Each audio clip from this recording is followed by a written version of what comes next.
नमस्कार विद्यार्थिनींनो, आजचं हे 5वं लेक्चर आहे शुगरकेन कल्टिवेशनमधील.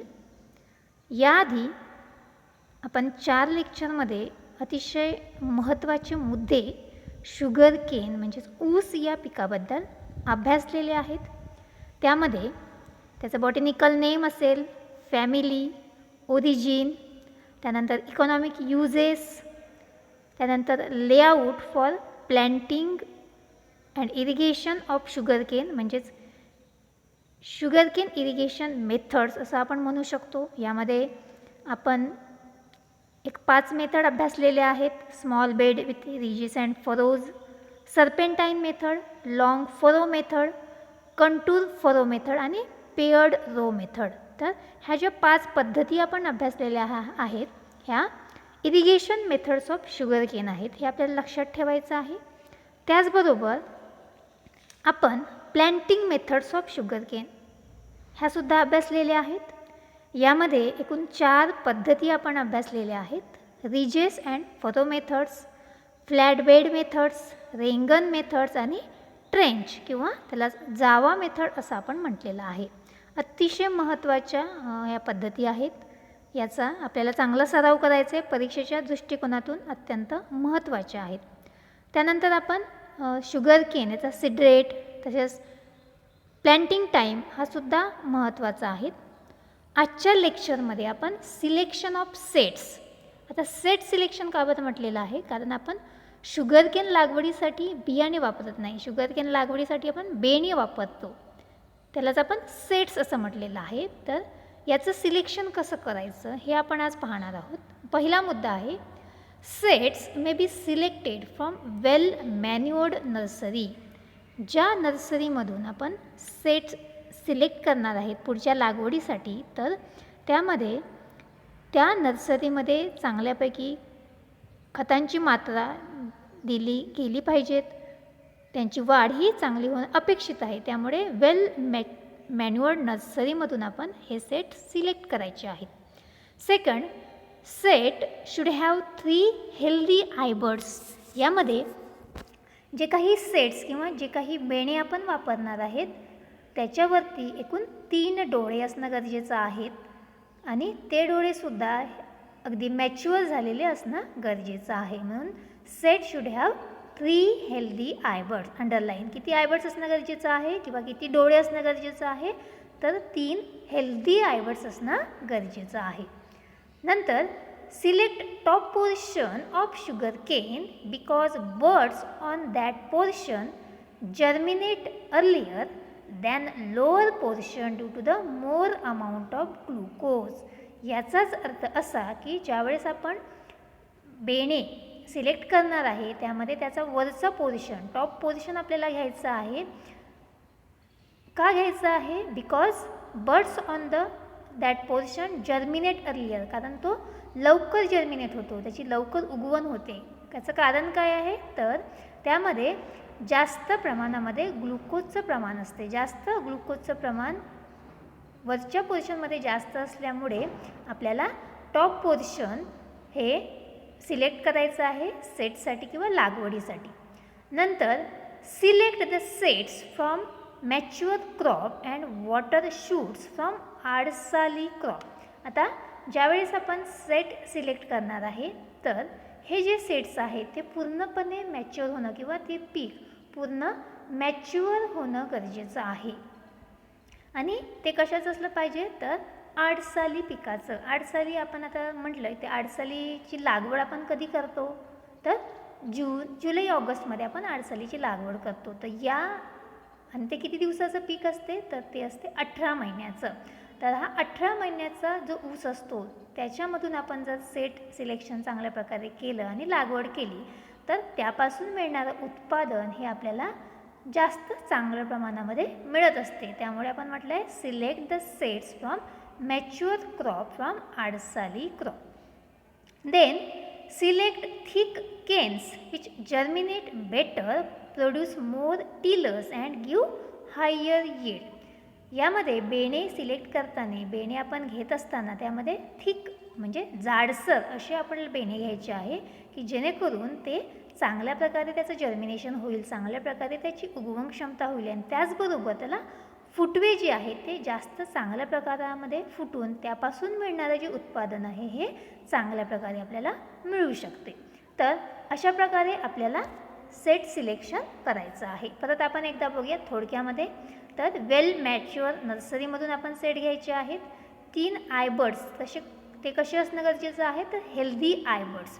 आपल्याला टॉप पोर्शन शुगरकेनमधला टॉप पोर्शन हा सिलेक्ट करायचा आहे, कारण त्याच्यामध्ये जास्त प्रमाणामध्ये ग्लुकोज असते. नंतर मॅच्युअर क्रॉप, त्याचबरोबर ते आडसाली क्रॉपपासून आपल्याला सेट सिलेक्ट करायचे आहेत. त्यानंतर थिक म्हणजेच जाडसर असे आपल्याला सेट्स घ्यायचे आहेत की त्यापासून मिळणारं उत्पादन हे जास्त प्रमाणामध्ये आपल्याला मिळू शकते. आता आपण सेट सिलेक्शन पाहिलेले आहेत. आता सेट ट्रीटमेंट की ह्या बेण्यावरती कोणकोणत्या प्रकारची प्रक्रिया कोणकोणत्या कारणांसाठी आपण देणार आहोत हे आपण पाहणार आहोत. Set treatment. आता यामध्ये बघा पहिले जे आहे ते 1% fish oil rosin soap. 1% fish oil rosin soap. त्यामध्ये दिलेलं आहे sets are treated with 1% fish oil rosin soap to control mealybugs and scale insect. आपल्याला काय करायचं आहे, जे काही सेट्स आहेत ते 1% फिश ऑइल रोझिनसोबत आपल्याला काय करायचं आहे, ते ट्रीटमेंट त्याची द्यायची आहे. कशासाठी, तर मिलीबग म्हणजेच काय, पिठ्या ढेकून आपण त्याला म्हणतो. तर याचं आपल्याला कंट्रोलिंग करायचं असेल तर या ठिकाणी 1% फिश ऑइल रोझिनची ट्रीटमेंट आपल्याला द्यावी लागणार आहे. त्यानंतर दुसरी आहे 6% mercurial fungicide treatment. Sets are dipped in 2 to 3 minutes in mercurial fungicides like Agalol or Cirazon at the rate of 500 gram in 100 liters of water to prevent smut and to improve germination. म्हणजेच मर्क्युरियल फंगीसाईडची जी treatment आहे ती generally आपण कशासाठी देतो, तर smut disease control करण्यासाठी आणि germination improve करण्यासाठी. त्यामध्ये आपण काय वापरायचं आहे, तर ॲगॅलॉल किंवा सिरॅसॉन हे 100 लिटर पाण्यामध्ये 500 ग्रॅम आपल्याला ते सोल्युशन तयार करायचं आहे आणि त्याच्यामध्ये आपल्याला हे जे बेणे आहे ते 2 ते 3 मिनटासाठी डिप करायचे आहेत. कशासाठी आपण करणार आहे, तर to prevent the smut and improve the germination. नंतर तिसरी जी ट्रीटमेंट आहे ती आहे हॉट वॉटर ट्रीटमेंट. अत्यंत महत्त्वाची ट्रीटमेंट आहे बघा, hot water treatment. The sets are kept in hot water at 50 degree Celsius temperature. किती, 50 degree Celsius temperature for 2 hours, 2 तासांसाठी, to control the red rot, grassy shoot and other virus diseases किंवा viral diseases.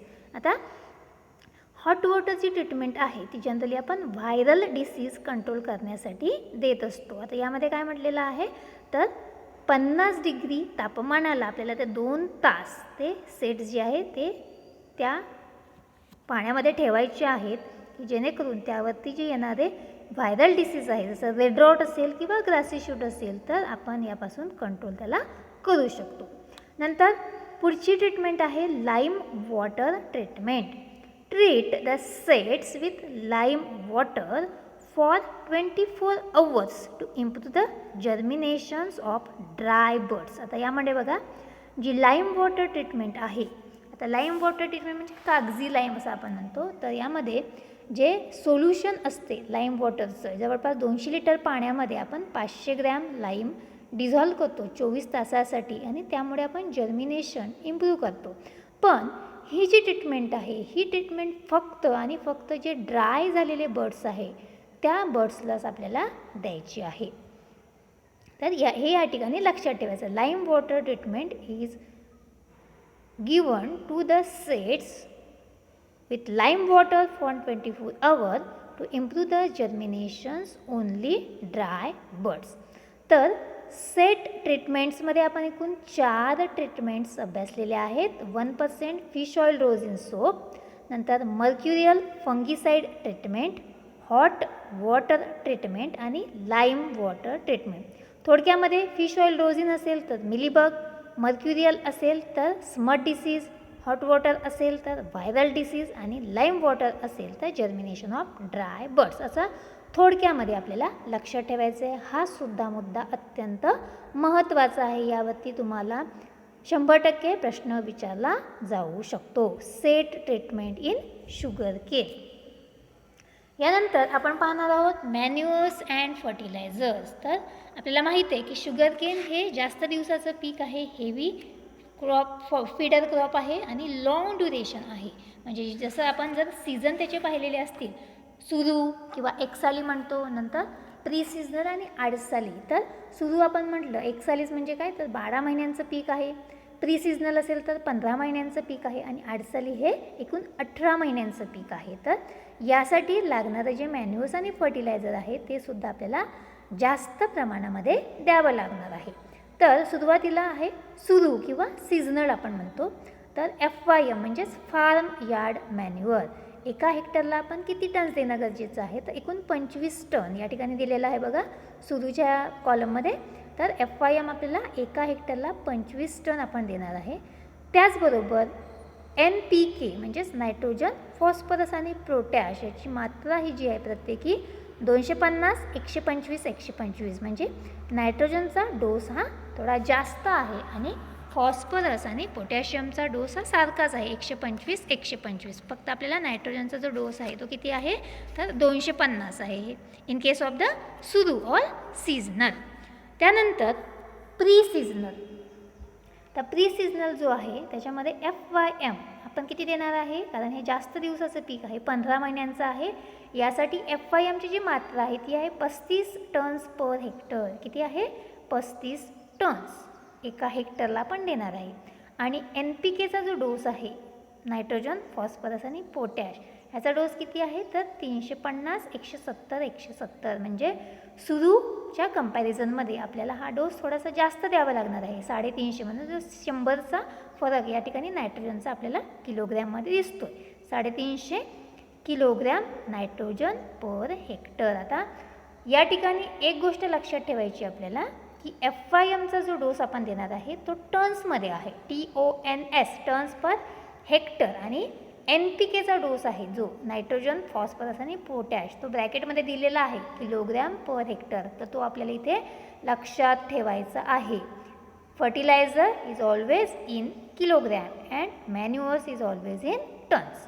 ठीक आहे. त्याच्यानंतर आडसाली. आडसाली हे 18 महिन्यांचं पीक आहे. त्याच्यासाठी FYMचा जो डोस आहे तो किती आहे, तर तो आहे 50 टन्स FYM पर हेक्टर. एका हेक्टरला आपल्याला किती द्यायचं आहे, 50 टन्स. आणि त्याच्यानंतर नायट्रोजन, फॉस्फरस आणि पोटॅशियम याचा डोस किती आहे बघा, नायट्रोजनचा जास्त असणार आहे 450, 450 किलोग्रॅम नायट्रोजन पर हेक्टर. त्याबरोबर फॉस्फरस आणि पोटॅश हा प्री सीझनल सारखाच आहे बघा 170, 170. किती आहे, 170, 170. तर हे आपल्याला या ठिकाणी लक्षात ठेवायचं आहे.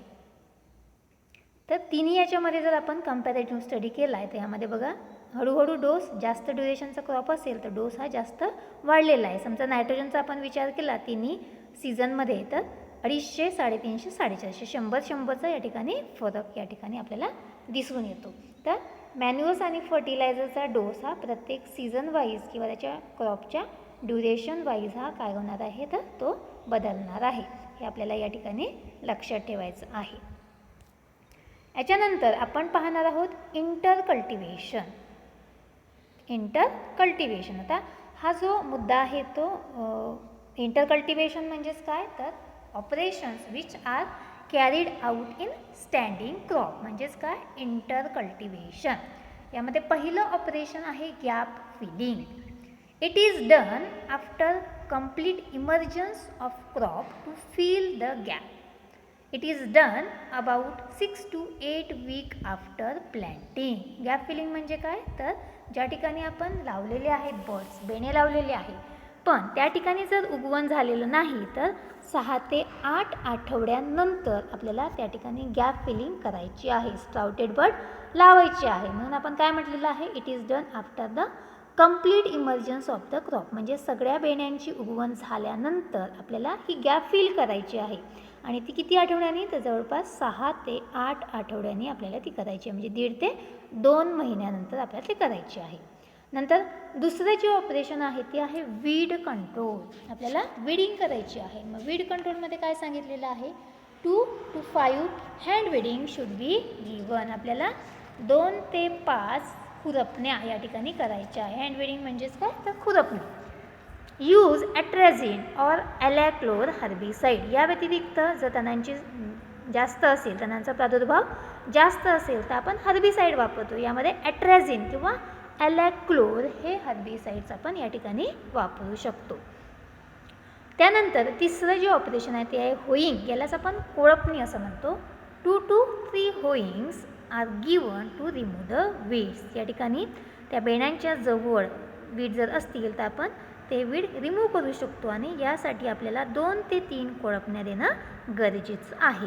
This operation is done at 1 month interval. जर 1 महिन्याच्या अंतराने आपल्याला होईंग ऑपरेशन करणं गरजेचं आहे. याच्यानंतर पुढचं जे ऑपरेशन आहे ते आहे तगरणी किंवा बांधणी. हा मुद्दा महत्त्वाचा आहे इंटरकल्टिवेशनमध्ये. यावरती सुद्धा तुम्हाला प्रश्न विचारला जाऊ शकतो, तगरणी किंवा बांधणी. आता यामध्ये पहिला पॉईंट बघा, तगरणी means partial hilling of the soil. हे विचारलं जाते तुम्हाला परीक्षेमध्ये, अंडरलाईन. तगरणी means partial hilling of soil. This operation is done when the crop is 3 to 4 months old. कधी करायचे ऑपरेशन, पीक जेव्हा 3 ते 4 महिन्याचं असेल त्यावेळेस आपण हे ऑपरेशन करणार आहे. 3 ते 4 महिन्याचं असेल त्यावेळेस आपल्याला बांधणी किंवा तगरणी करायचं. आपण त्याला बाळ बांधणी असं सुद्धा म्हटलं. म्हणजे खेडेगावामध्ये तुम्हाला माहिती असेल किंवा तुम्ही घरी विचारा, तुम्हाला त्याची माहिती मिळेल. It is done twice at an interval of 1 month. It is done twice, दोनदा करायचं आहे, at an interval of 1 month म्हणजे 1 महिन्याच्या अंतराने. For loosening soil, pruning non functional roots and suppress the growth of the late tillers. कशासाठी आपण करणार आहे, तर सॉईल लूज करण्यासाठी. त्या मुळाजवळची सॉईल आहे ती मोकळी करायची, आपल्याला माती मोकळी करायची आहे. नंतर जे रूट्स आहे की जे नॉन फंक्शनल आहे, बाहेर पण काही रूट्स असतात, त्याची प्रूनिंग करायची आहे, ते काढून टाकायची आहे. आणि suppress the growth of the late tillers, जे काही उशिरा येणारे फुटवे आहेत तर या फुटव्याला प्रतिबंध आपल्याला करता यावा यासाठी आपण हे ऑपरेशन करतो, तगरणी किंवा बांधणी. त्यालाच बाळ बांधणी असं सुद्धा म्हटलेलं आहे. त्यानंतर पुढचं ऑपरेशन आहे earthing up. Earthing up means breaking the ridges and converting them into the furrows. आपल्याला काय करायचं आहे, रिजेस ब्रेक करायचे आहे आणि ते फरोमध्ये कन्वर्ट करायचं आहे. सुरुवातीला ज्यावेळेस आपण ऊसाची लागवड करतो त्यावेळेस फरोमध्ये करतो, बरोबर आहे. आता ज्यावेळेस हा ऊस मोठा होणार आहे तर आपल्याला काय करायचं आहे, तर जे फरो आहेत ते रिजेसमध्ये कन्वर्ट करायचे आहेत आणि जे रिजेस आहे ते फरोमध्ये कन्वर्ट करायचे आहेत. तर अशासाठी आपण अर्थिंग अप ऑपरेशन करतो आहे. It is done when the crop is 5 to 5.5 months old and 2 to 3 internode आज विजिबल.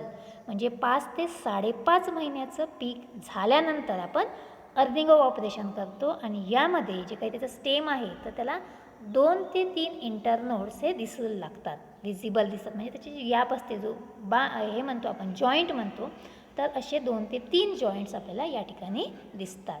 तर याला आपण अर्थिंग अप ऑपरेशन म्हटलेलं आहे. त्यानंतर detrashing, removal of the older leaves from sugarcane is known as a detrashing. म्हणजे जे काही जुने पानं आहेत तर ते पानं आपल्याला काढून टाकायचे आहे, त्याला आपण काय म्हणणार, डिट्रॅशिंग. ट्रॅश म्हणजे जो पालापाचोळा आहे तो, आणि ते आपल्याला रिमूव्ह करायचा आहे, older leaves. Then mulching. Cane trash can be used as mulching material to conserve the soil moisture. ह्याचा जो ट्रॅश आहे, ह्याचा जो पालापाचोळा आहे, तर ह्याचा पालापाचोळा आपण आच्छादनासाठी वापरणार आहे. त्याच्यामुळे आपण काय करणार आहे, तर जमिनीमधलं जे मॉइश्चर आहे त्याचं कन्झर्वेशन करणार आहे. यासाठी आपण मल्चिंग ऑपरेशन हे करणार आहे.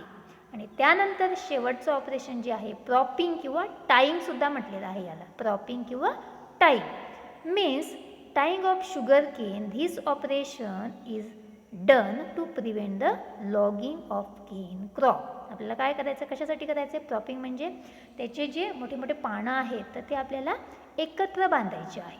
त्याचे जे पानं आहेत ते आपल्याला काय करायचे आहे, एकत्र बांधायचे आहेत. कशासाठी, तर ते जे पीक आहे जसं मोठं होते तसं ते बेंट होऊ शकते, वाकू शकते, तर त्याच्यापासून बचाव करण्यासाठी आपल्याला प्रॉपिंग हे ऑपरेशन करणं गरजेचं आहे. तर एकूण 8 ऑपरेशन किंवा इंटरकल्टिवेशनमध्ये एकूण 8 ऑपरेशन आपण पाहिलेले आहेत. यामध्ये तगरणी, अर्थिंग अप, डिट्रॅशिंग आणि प्रॉपिंग हे महत्त्वाचे आहेत. यावरती आपल्याला फिल इन द ब्लँक्समध्ये सुद्धा प्रश्न विचारला जाऊ शकतो किंवा याची डेफिनेशनसुद्धा विचारली जाऊ शकते. तर हे आपल्याला इथे लक्षात ठेवायचं आहे. तर हा जो मुद्दा आहे आपण आज घेतलेला आहे, इंटरकल्टिवेशन, मॅन्युअल्स फर्टिलायझर आणि सेट सिलेक्शन आणि सेट ट्रीटमेंट. तर हा तुम्हाला समजला असेल अशी मी अपेक्षा करते आणि आज इथंच आपण थांबूया. धन्यवाद.